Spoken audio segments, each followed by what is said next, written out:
Former working after penny. Mukoma taken affair. Don't this break I'm tired of my honey. Alright now, mom sick and not yet voyenda go power. Make sure muomwe mabisa majora nekuti kuma power. Kune heads in a chuma ST. Akuna bawari sinanzenza. Akuna bawari sinanzenza ya. Mom sindete musa varekeza. Mukavareka vangatsoka tumoro kwa yedza nekuti akuna bawari sinanzenza. Bawari seri nenzenza ya. Mom sindete musa varekeza. Mukavareka vangatsoka tumoro kwa yedza. Bawandati kune vanozunzisa, kune vanotambisa, kune vanoshekesa, kune vanochonesa, kune vanobrokesa. Omwe vasinga zese kutirisa. Vanokugera musoro vanaterira. Pane mari yava zese kunanganura. Aiwa vanokugwagwanzura. Unopafa wakasvinura ukakotsira.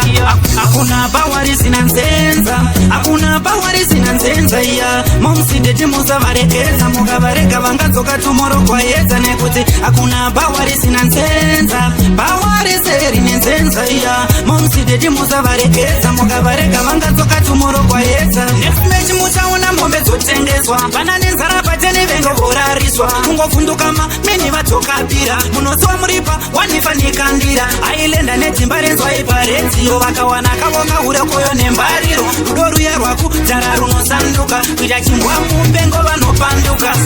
Akuna bawari sinanzenza. Akuna bawari sinanzenza ya. Momsindete musa varekeza. Mukavareka vangatsoka tumoro kwa yedza nekuti akuna bawari sinanzenza. Bawari seri nenzenza ya. Momsindete musa varekeza. Mukavareka vangatsoka tumoro kwa yedza. Bawandati kune vanozunzisa, kune vanotambisa, kune vanoshekesa, kune vanochonesa, kune vanobrokesa. Omwe vasinga zese kutirisa. Vanokugera musoro vanaterira. Pane mari yava zese kunanganura. Aiwa vanokugwagwanzura. Unopafa wakasvinura ukakotsira. Akuna bawari sinanzenza.